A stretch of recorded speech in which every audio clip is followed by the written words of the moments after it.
Hello दोस्तों, नमस्कार। स्वागत है आप लोगों का आपका अपना YouTube channel Agasta GS academy में। मैं आर के दुबे। आज मैं भारतीय राज्य व्यवस्था का एक फिर से करेंट टॉपिक, मैंने पहले बताया था कि दो पार्ट में है, एक ट्रेडिशनल और दूसरा करेंट समसामयिकी। तो जो समसामयिकी मुद्दे हैं ये आपको ज़्यादा प्रभावित करते हैं, क्योंकि ट्रेडिशनल जो है चल रहा है, परंपरागत क्वेश्चन आंसर है, वो सबका आंसर राइटिंग सेम होता है, लगभग आंसर वही होता है और वहाँ पर एवरेज आंसर भी पढ़ने की संभावना बहुत हद तक होती है, जब तक बहुत अच्छे ढंग से उसको स्टूडेंट पूरे फोकस के साथ ना लिख पाए तो। लेकिन समसामयिकी ऐसा है कि वो व्यक्ति के आईक्यू को दर्शाता है, उसको तार्किक क्षमता को दर्शाता है, और वहां से जो एक दो नंबर करके बढ़ते हैं ना, वो सिलेक्शन के मोड की ओर ले जाते हैं। मैंने इसके पिछले वीडियो में आप लोग को प्रियम्बल का के क्लास दिया था, वीडियो दिया था। उम्मीद करते हैं कि वो काफ़ी पसंद आया होगा और उसमें ऑब्जेक्टिव पर्पस से दिया गया था, एमसीक्यू मोड में भी उसमें सभी क्वेश्चन को निकाले गए थे। आज मैं आंसर राइटिंग सीरीज की ओर चलते हैं और करंट अफेयर्स के मुद्दों के साथ में ही चलेंगे। तो आइए सबसे पहले क्वेश्चन को देखते हैं। यहां पर क्वेश्चन कह रहा है,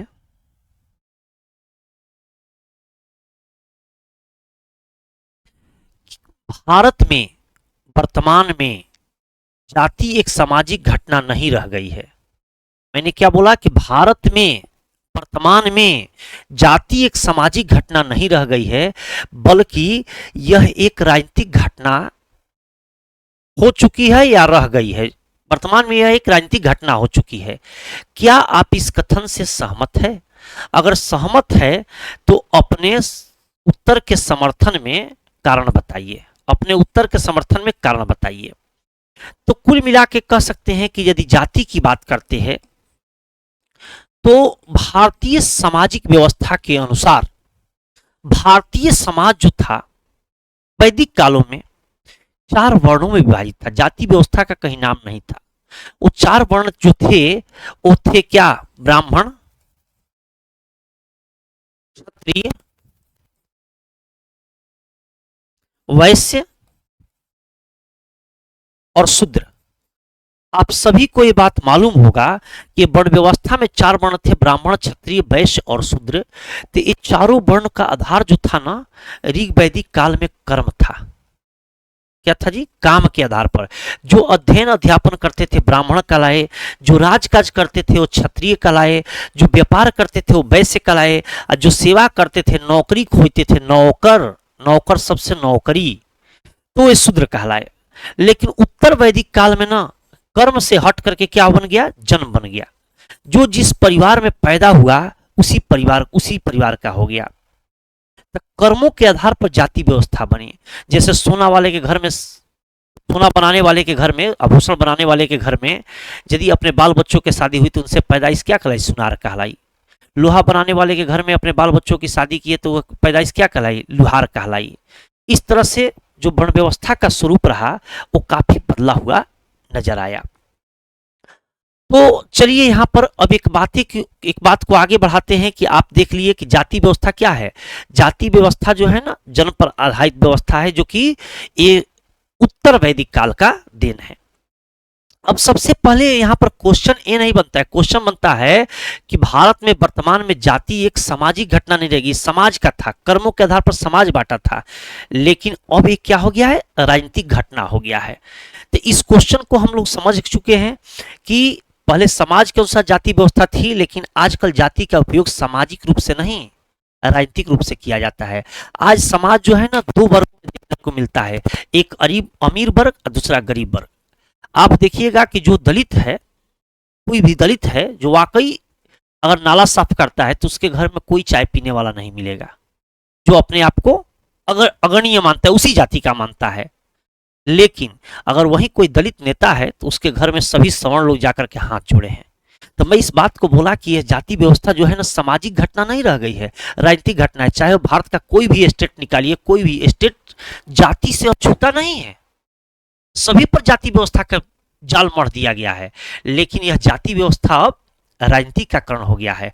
और समाज में 3 तरह की जातियां हैं, एक पैसे वाले की जाति, एक बिना पैसे वाले की जाति, एक मध्यम जाति जो कि जाति छोड़ भी नहीं सकते हैं, जाति पकड़ भी नहीं सकते हैं।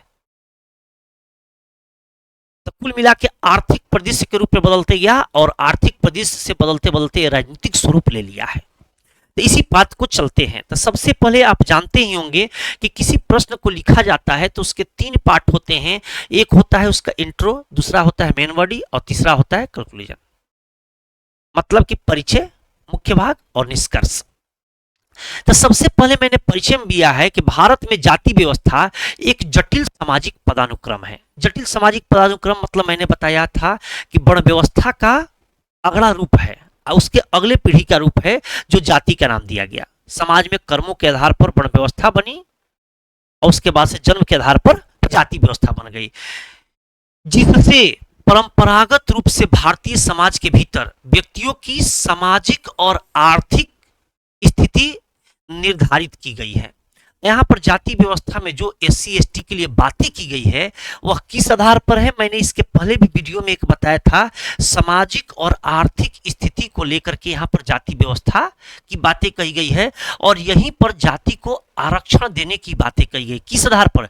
जाति के आधार पर जो आरक्षण है वो सामाजिक और आर्थिक स्थिति के रूप से पिछड़े के लिए, खास करके सामाजिक पिछड़ों के लिए।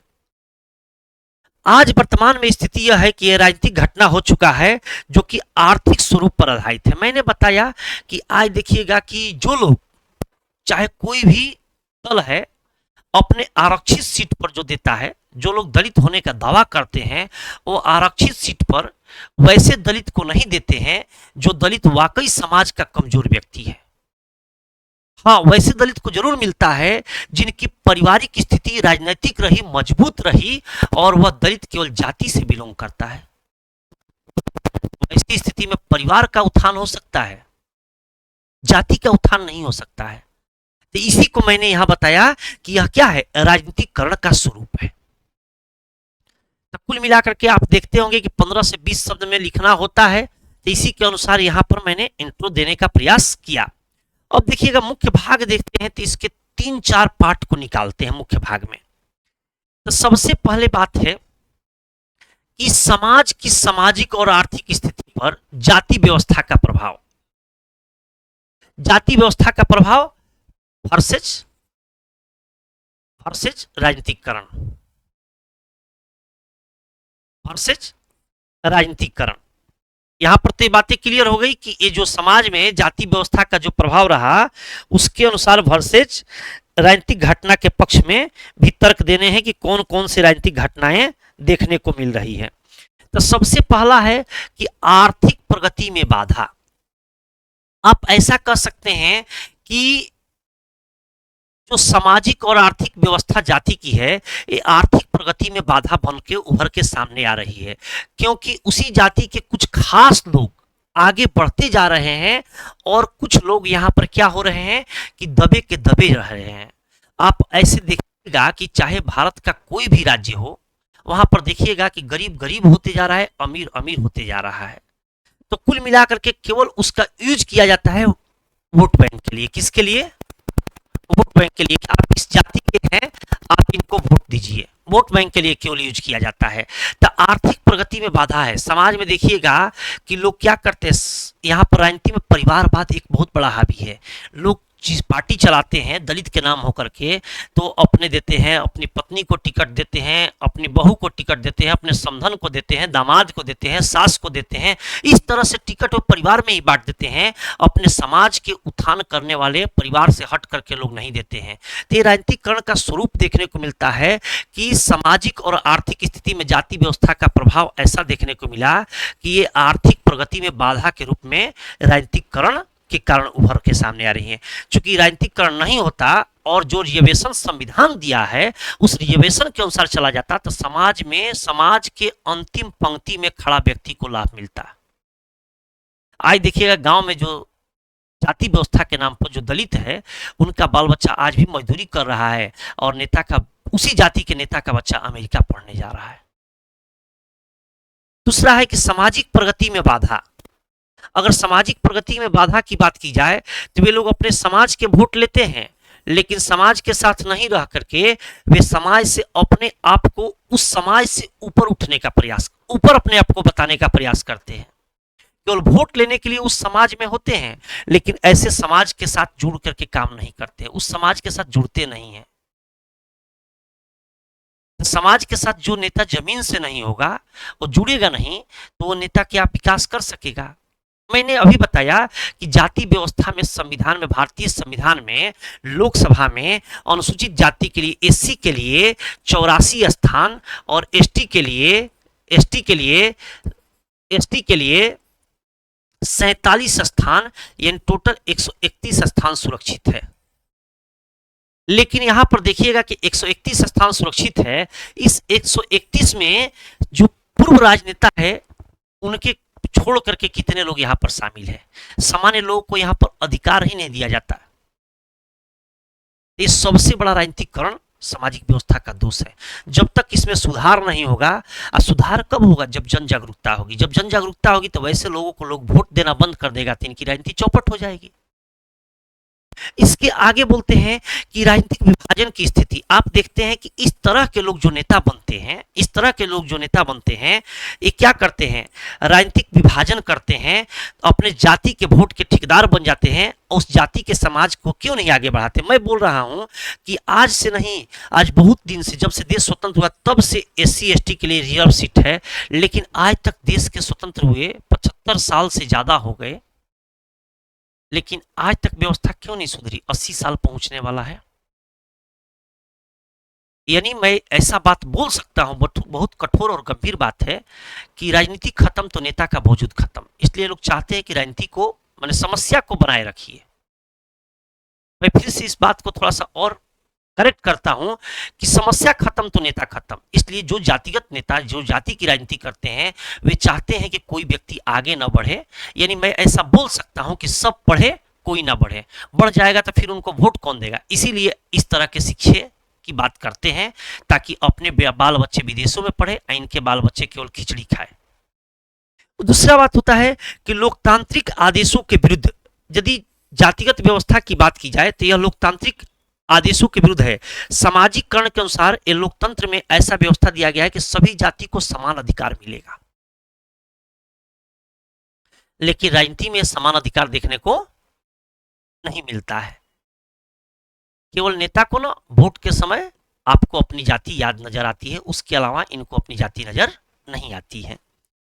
जैसे कि आप देखते होंगे कि यहाँ पर जाति व्यवस्था में 3 चीजें ही देखने को मिलती है: विवाह, शिक्षा और नौकरी। अब विवाह के समय में लोग देखते हैं कि अपने जाति वालों में ही विवाह करें। ये आपको लगभग 90 के दशक में जातिवाद इस चरम सीमा पर था कि दूसरी जाति में अगर शादी करते थे तो आपको समाज से निष्कासित कर दिया जाता था। लेकिन आज के वर्तमान परिवेश में ये जो विवाह है, जातिगत व्यवस्था के मैटर से बहुत हद तक ऊपर उठ चुका है। अब थोड़ा सा समाज में ऐसा नहीं बोल सकते समाप्त हो गया, लेकिन बहुत हद तक ऊपर उठ चुका है कैस्टिज्म सिस्टम से। अब शिक्षा और नौकरी की बात करते हैं तो यहाँ पर अगर जिस तरह से धर्म बदलने की आजादी, धर्म मानने की आजादी, अगर जाति बदलने की आजादी होती तो आज पता चलता कि सब कोई शेड्यूल कास्ट और शेड्यूल ट्राइबल हो जाते हैं, अनुसूचित जाति और जनजाति में चले जाते हैं। क्योंकि इन जाति के लोगों को ना नौकरी और शिक्षा में आरक्षण की व्यवस्था की गई है। लेकिन मैं आपसे एक बात पूछना चाहता हूं कि इस आरक्षण का फायदा कौन लेता है? समाज के निम्न तबकों के लिए आरक्षण देने की बातें कही गई है, लेकिन आरक्षण का फायदा अगर सर्वे किया जाए, सर्वे का रिपोर्ट देखा जाए तमाम एनजीओ का, तो यहाँ पर होता है कि जो अधिकारी है उन्हीं के बाल बच्चे फिर से पढ़ के अधिकारी बनते हैं। जो आज मजदूरी करते हैं तो वे मजदूरी ही करते हैं। तो जब तक राजनीतिकरण से इसको दूर नहीं किया जाएगा, तब तक समाज में सामाजिक समरसता नहीं आ सकती है और भारत एक विकसित राज्य के रूप की ओर आगे नहीं बढ़ सकता है। अगर दूसरे पाठ पर चलते हैं तो संवैधानिक प्रावधान की बात करते हैं, तो संविधान कहता है कि विभेद का प्रतिषेध। यहाँ पर विभेद का प्रतिषेध का मतलब होता है कि जाति के आधार पर कोई भेदभाव नहीं किया जा सकता है। संविधान के धारा 17 के अनुसार अस्पृश्यता को दंडनीय अपराध घोषित किया गया। 1955 में संविधान के अनुच्छेद 17 में भी है और धारा 17 में अस्पृश्यता को, छुआछूत को दंडनीय अपराध घोषित किया गया। यानी समाज में कोई भी छुआछूत नहीं करता है। मैं किसी भी दलित नेता के नाम लेकर के एकदम निसंकोच बोल सकता हूं कि यदि वो किसी भी सवर्ण के घर आ जाए तो उनको बैठाने से, उठाने से, उनके साथ गले मिलने से, साथ खाना खाने से परहेज नहीं करेगा। लेकिन आज भी भारत में ऐसी भी स्थिति है कि एक दलित आ जाता है जो वाकई दलित है, सामाजिक दलित, उसके लोग साथ घुल मिल नहीं पाते हैं। ये राजनीतिकरण का एक प्रभाव देखने को मिलता है। तो धारा 17 हालांकि ये बात कर दिया कि अस्पृश्यता को दंडनीय अपराध घोषित कर दिया, अस्पृश्यता का अंत कर दिया, तो धीरे धीरे समाज में ना यहाँ पर छुआछूत, आज मैं दावे के साथ कहता हूं कि 90% समाज समाप्त के रूप में है। हो सकता है कि मेरा डाटा गलत हो, लेकिन 90% छुआछूत समाप्त के तौर पर आगे बढ़ चुका है। इसके आगे बढ़ते तो अवसर की समानता, यदि अवसर की समानता बात करते हैं तो आप देखते समानता का वर्णन जो है 14 से लेकर के अनुच्छेद 18 तक में है। तो अनुच्छेद 14 में है कानूनी समानता, 15 में जाति धर्म लिंग के आधार पर समानता, 16 में है अवसर की समानता, सरकारी नौकरियों में समानता, लोक नियोजन में समानता, 17 में अस्पृश्यता का अंत समानता लाने के लिए, और 18 में उपाधियों का अंत। तो यही समानता का वर्णन जो है ना संविधान के भाग 3 में अनुच्छेद 14 से लेकर के 18 तक में किया गया है। तो अवसर की समानता का मतलब होता है कि यहां पर कोई दलित व्यक्ति है और पढ़ के शास्त्री बन गया है, तो किसी मंदिर में वह पूजा कराने के लिए, सरकारी जो मंदिर होगा या किसी न्यास ट्रस्ट के अंदर मंदिर होगा, तो वहां पूजा कराने के लिए पंडित के रूप में नियुक्त हो सकता है। ये अवसर की समानता की बात है, संविधान की ताकत है। ये अवसर की समानता की बात है, संविधान की में ताकत है। तो यहां पर संवैधानिक प्रावधान में मैंने बताया अवसर की समानता। एक संविधान बहुत अच्छा काम किया है, अनिवार्य शिक्षा। अनिवार्य शिक्षा कहा गया है कि अनुच्छेद 21 के क में रखा गया है कि प्राथमिक शिक्षा को अनिवार्य शिक्षा के रूप में घोषित किया गया। कब किया गया जी? 13 दिसंबर 2002 को। कब किया गया? 13 दिसंबर 2002 को। 2000 थोड़ा मिटा लेते हैं, 2000 गलती लिखा गया, 2002 को 21 संशोधन के द्वारा, संविधान के 86वें संशोधन के द्वारा। कोई दिक्कत? तो यहां पर कहा गया कि शिक्षा सबके लिए। ऐसी बात नहीं थी कि भारत में गुरुकुल में सबके लिए शिक्षा नहीं था, स्किल डेवलपमेंट सबके लिए था, वैदिक शिक्षा में भी ये बातें आती थी। लेकिन ब्रिटिश शासन काल में फूट डालो और शासन करो के अंतर्गत यहाँ पर कहीं ना कहीं तोड़ा गया। यदि इसकी हिस्ट्री को चलते हैं तो आज इसको नेता जहर भरते हैं, आग उगलते हैं, क्योंकि भारत क्या है, समाज में सबको समान शिक्षा देने की बात कहती है। और जो लोग संविधान में विश्वास रखते हैं वो अनुच्छेद 21A को मानना ही पड़ेगा, सबके लिए अनिवार्य शिक्षा। यहां तक कि डीपीएसपी में भी कहा गया है, अनुच्छेद 45 में शिक्षा की बात कही गई है। यहां पर जाति आधारित शिक्षा नहीं हो सकती, यहां पर सबके लिए शिक्षा की बात कही गई है। और भूमि सुधार, यहां पर देखिएगा संवैधानिक प्रावधान ऐसा है कि जातिगत व्यवस्था में जो समाज, मैंने बताया था कि 4 वर्ग थे, और बिहार में तो आप जान लीजिए कि 215 से ज्यादा जातियां हैं। बिहार में यदि जातियों की बात करते हैं तो 2023 के, याद रखिएगा 2023 के डाटे के अनुसार 215 जातियां हैं बिहार में। जो जाति जनगणना हुआ था ना, जाति जनगणना, जाति बिहार में ही जाति जनगणना हुआ है, इसलिए बिहार का ही रेफरेंस दिए। तो इसमें 215 जातियां हैं। अब यहां पर सभी जाति के देखिएगा कि अपने अपने नेता हो गए।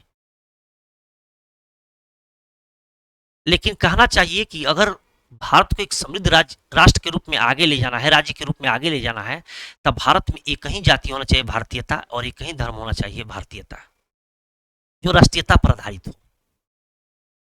हालांकि ये भारत जैसे देशों में संभव नहीं है, क्योंकि यहाँ पर समाज इतने वर्गों में विभाजित है कि सबको एक साथ जोड़ा नहीं जा सकता है।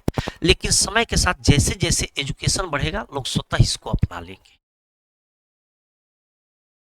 चूंकि इंदिरा गांधी कही है कि एजुकेशन इज लिबरेटिंग फोर्स, यानी शिक्षा मानव को बंधनों से मुक्त करती है, और आज के युग में यह लोकतंत्र की भावना का आधार है। तो यहाँ पर ना तमाम जातियां हैं, तो जो जाति के पास में जमीन नहीं है, वे कृषि कार्य कर रहे हैं, तो उनको जमीन को ना जागीर के रूप में देने की बातें हुई। ये भूमि सुधार है।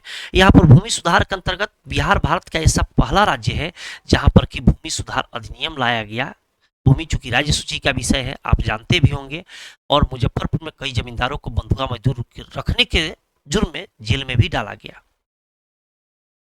तो भूमि सुधार ये सब संवैधानिक प्रावधान है जो कि आप जानते हैं कि संविधान के भाग 9 में अंकित है भूमि सुधार। लैंड रिफॉर्म्स किस भाग में है? संविधान के भाग 9 में है।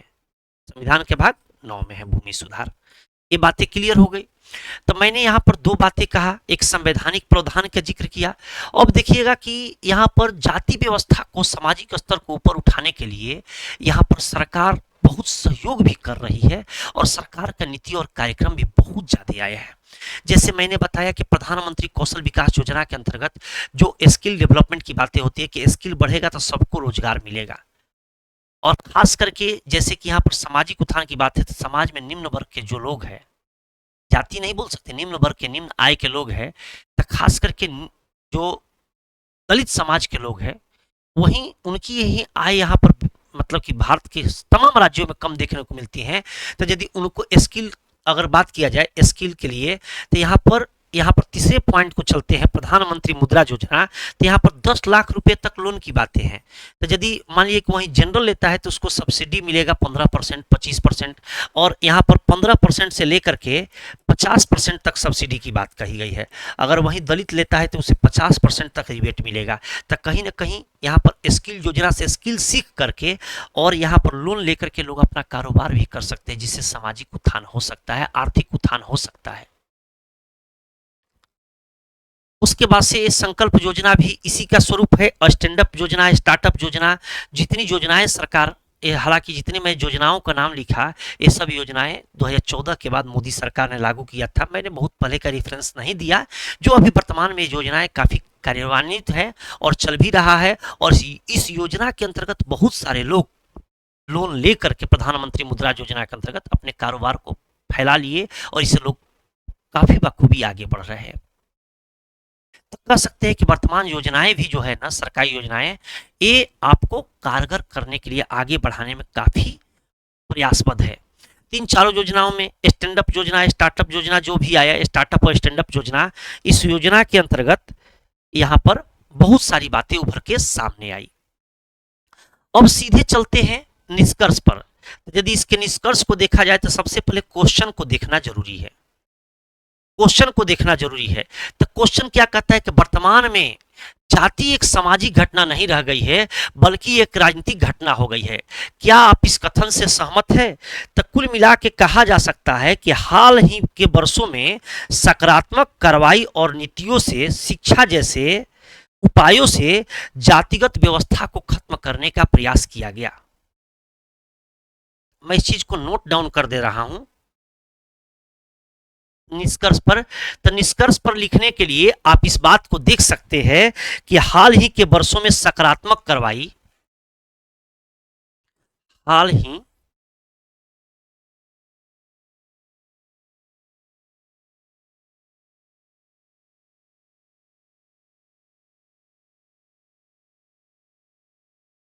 अब सकारात्मक कार्रवाई की यदि बात करते हैं, देखिएगा सकारात्मक कार्रवाई की यदि बात करते हैं तो जो लोग जातिगत व्यवस्था को अछूता मानते हैं उसे सकारात्मक कार्रवाई सरकार की नीति,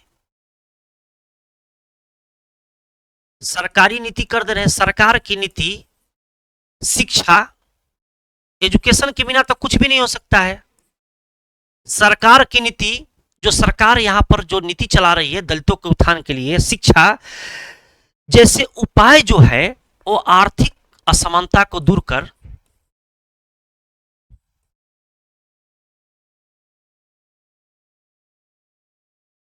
सामाजिक एवं आर्थिक असमानता को दूर कर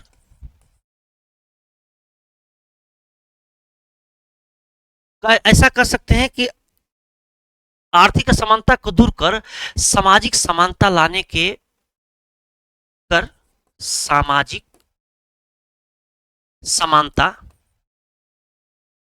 समानता, सामाजिक समानता लाने में बहुत हद तक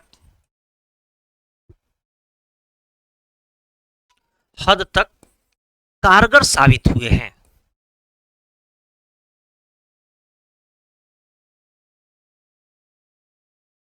साबित भी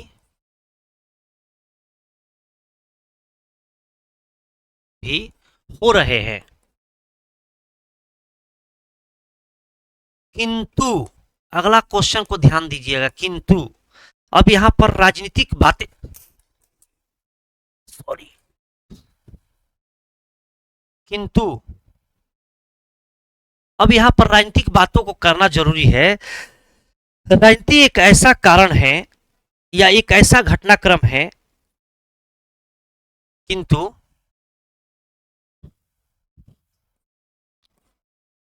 राजनीति एक ऐसा घटनाक्रम है, ऐसा घटनाक्रम के रूप में उभरा है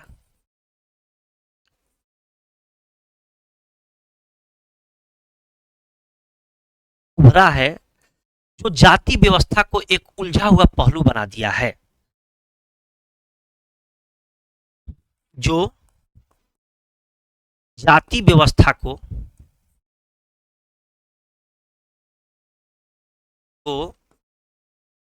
राजनीति से जोड़कर जाति व्यवस्था जाति व्यवस्था को राजनीति से जोड़कर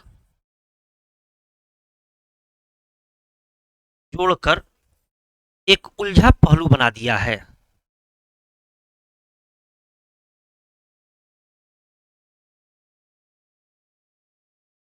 एक उलझा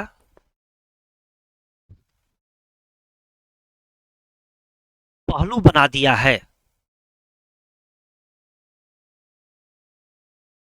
जिसका नकारात्मक प्रभाव दीर्घकालीन देखने को मिलेगा। याद रखिएगा, जिसका नकारात्मक नकारात्मक प्रभाव दीर्घकालीन देखने को मिलेगा। मैंने इसका निष्कर्ष बताया कि हाल ही के वर्ष में जो सरकार जो है, ये मैंने बताया कि यहाँ पर सकारात्मक कार्रवाई भी किया, सरकारी नीति में सुधार किया, शिक्षा जैसे उपाय किए ताकि आर्थिक, सामाजिक और आर्थिक उत्थान हो सके और यहाँ पर असमानता को दूर किया जा सके। लेकिन यहाँ पर राजनीति ऐसी शब्द जुड़ गई कि यहाँ पर लोग जाति के नाम पर वोट दे करके, मैं बताया ना कि यहाँ पर ऐसी व्यवस्था है कि सब पढ़े कोई ना बढ़े, बढ़ जाएगा तो आपको वोट कौन देगा। इस ढंग से यहाँ के नेता प्रलोभन देकर के और केवल जाति को वोट बैंक का मुद्दा बनाना चाहते हैं। जब तक यहाँ पर एजुकेशन नहीं बढ़ेगा, जब तक लोग नहीं समझेंगे, और लोग कब समझेंगे, जब तक एजुकेशन नहीं बढ़ेगा तब तक लोग नहीं समझेंगे। और जैसे ही एजुकेशन बढ़ा तो लोग धीरे धीरे समझने लगेंगे, और जब समझ विकसित हो जाएगा तो आप देखते हैं कि पहले जो था, एक नेता होते थे स्वर्ण के, लेकिन शिक्षा बढ़ी तो स्वर्ण में घर घर नेता बन गए। ओबीसी की वही हालात थी, थोड़ा सा एजुकेशन कमी थी तो एक दो नेता थे, अब हर घर में ओबीसी के संख्या के अनुसार नेता बनने लगे।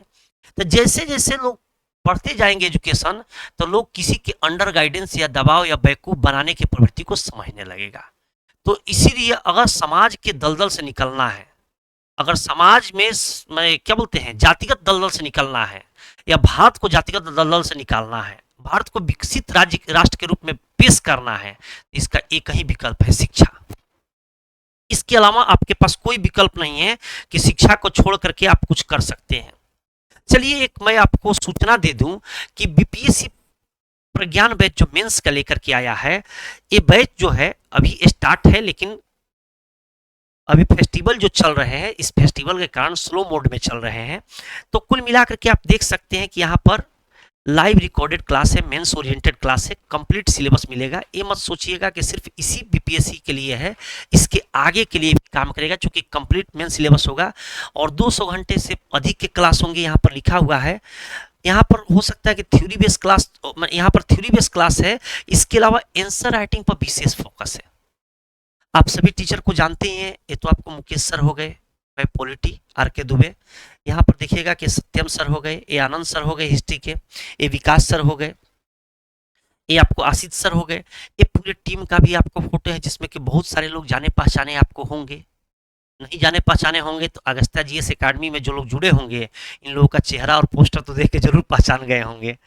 इसके अलावे भी है कि आपको यहाँ पर मेंटरशिप प्रोग्राम चलाया जाएगा, ताकि जो लोग हैं वो आपको आकर के उचित गाइड कर सके। जो सिलेक्टेड लोग हैं उन लोगों से लाइन अप किया गया है कि ताकि आकर के आपको गाइड करे कि अगला जो पोस्टर लगे वो आपका लगे,